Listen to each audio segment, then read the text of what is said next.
Welcome back everyone, it's Vaz again with another video from World of Warships Legends. And today we are in the Fiji, the British Tier 6 Tech Tree Cruiser. Here we're in a game of domination on the Tiers of the Desert map. Right off the bat, we do have our shipping forecast for you. On our team, we have an Akatsuki, a Mas, a Nuremberg, a Dallas, another Dallas, a Sinop, a Nagato, and a Gneisenau. While on the enemy team, we have a division with two Akatsukis, Nuremberg, Pensacola, Myoko, Fuso, Sinop, Gneisenau, and Colorado. Now this game capture is back from August of 2020. This would have been the beginning of my third month of play in the game, and this is another one of those videos I found deep within my archive. Now the end of this game features a ton of excitement, which is why I chose to record this game. You're definitely going to want to stick around for it. It took me a few times to do commentary for it, to be honest. It was so crazy. There was just so much going on in such a short amount of time.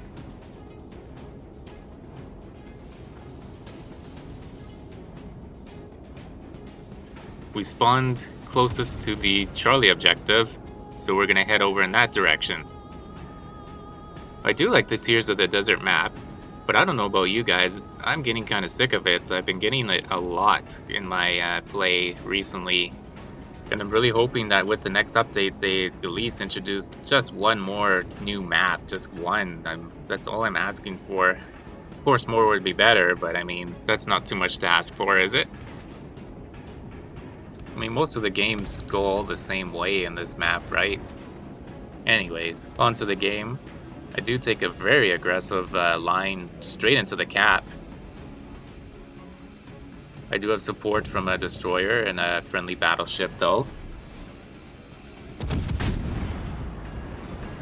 I haven't played the Fiji in a long time, but I do remember it being a very strong ship.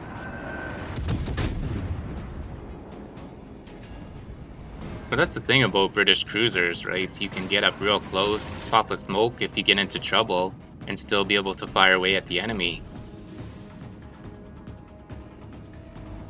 The other thing I like about British cruisers is that it forces you to play better using only AP. It's not like with HE where you can just rain down anywhere on the ship. With AP you have to aim at specific parts of the ships. There's not a whole lot going on over in this spawn over here. It's just the three of us going in against two cruisers, it looks like. And that's pretty surprising. You normally expect to see three ships spawn in front of you. So it looks like we're just playing it a little bit cautiously here, trying to get the cap before we go forward, trying to figure out where that third enemy ship is, perhaps. The Pensacola was providing us with a nice target, and so we just started focusing on him and just started laying waste to him.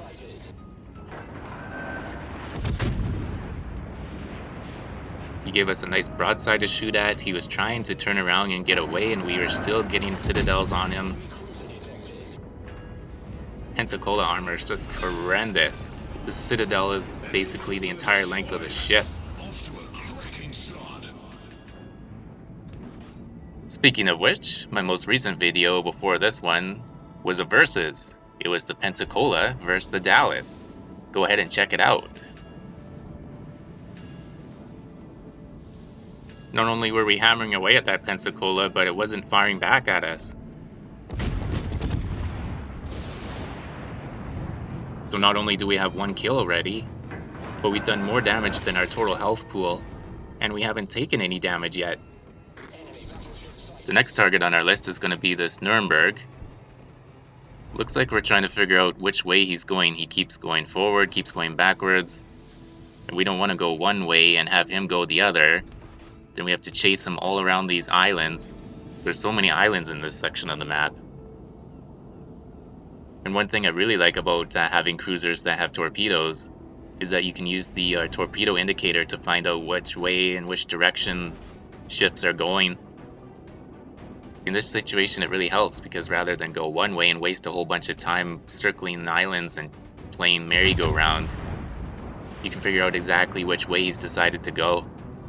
And he looks pretty indecisive there. Maybe he's got sight of one of our destroyers and he's not sure which way to go.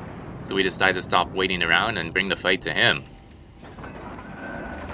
He made the wrong choice there and he came out right in front of us and we just shellacked him there broadside, taking a good chunk of his health away. That made him think twice, and now he's put it into reverse and he's gonna go hide behind that island again. Unfortunately for him, he has a destroyer behind him, destroyer in front of him, and then me to his right side there. Looked like the reason he popped out was to launch those last-ditch effort torpedoes, but those were easy to dodge. But he decides that hiding's not the way to go, and he comes out in front of us again, and our team finishes him off. But not before he smacked us. We gave him a little bit too much broadside there. That was a bit of a mistake. Looked like we were trying to get our rear turrets involved to finish him off, but we just got a little bit overzealous. So that's this side of the map all cleared out, it looks like. Our team is currently taking Bravo objective. And we already have Charlie objective. We haven't lost a ship yet, so we're in very good shape.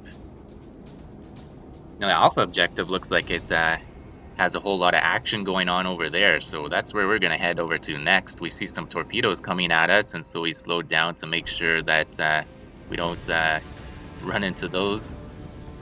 We figure that destroyer division is over there somewhere, since that's where those torpedoes are coming from, and they are being launched fast and furiously. Since there are only 2 ships over on our flank, there was obviously some abandonment over there by one of their spawn mates. It turned out to be quite easy for us to dispatch them. You know, it's one thing to retreat, but to bail on your spawn is one of those things that bothers me most in this game. First off, you're wasting time by going to the other side of the map, taking yourself out of the fight. You're not shooting at anything while you're doing that. And then second of all, your spawn mates are now outnumbered. They're going to be taken out quickly, and it puts your team down in ships for no reason. If you go down fighting, you're at least damaging the enemies that spawned in front of you, which will help your team in the long run. If you're just sailing away, then what are you actually contributing? Live at your spawn, die at your spawn, that's what I always say. It's really a hard concept to grasp, and I mean, of course, you just don't want to throw your ship away, but fighting and dying on your side is really one of the things that'll contribute to you winning more of your games.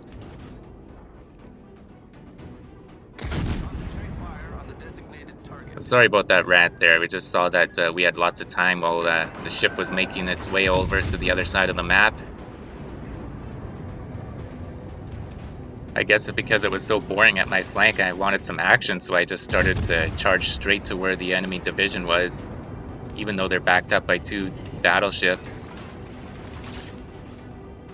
I never have any problem dying if it means taking out a DD. When I play cruisers, that's the job I put upon myself. I don't know if I had this mentality back then, but it sure looks like it here.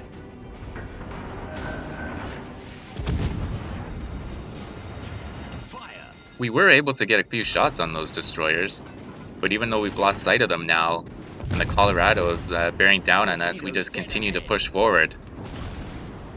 I guess we're really committed to taking out those destroyers. Colorado be damned, we're just gonna go around you. We're gonna launch some torps at you, light you on fire with some of our secondaries, press all the buttons, launch our smoke, heal, damage control party. That was probably a mistake. Should have probably saved that, because now we're on fire. Now we have 2 fires on us. Dodging some torps. 2 Akatsukis in our sights here. Launching torps. Are we going to get our last shot away there to try and get the other Akatsuki? No, unfortunately not. But the Colorado does flood out, and our torps hit the second Akatsuki on the left, netting us a double strike and 2 afterlife kills. There is 5 minutes left in the match, so we're just going to fast forward that. We don't need to see my ship sink slowly to the bottom of the sea, do we? That was quite the intense finish there, holy shit. I had to rewind and rewatch that a whole bunch of times just so I could keep up with it. And we end the match with 118,000 in damage, 3 kills, 2 it's just the flesh wound medals, a double strike medal, add the first blood and high caliber medals, and we ended that game with quite the collection. Obviously, we're top of the leaderboard on our team by over 1,000 XP. Well, that was quite an exciting game in the Fiji. My goodness. If you did like that video, go ahead and hit that thumbs up button. If you want to see more of my videos, feel free to hit that subscribe button. And as always, stay healthy and do what makes you happy.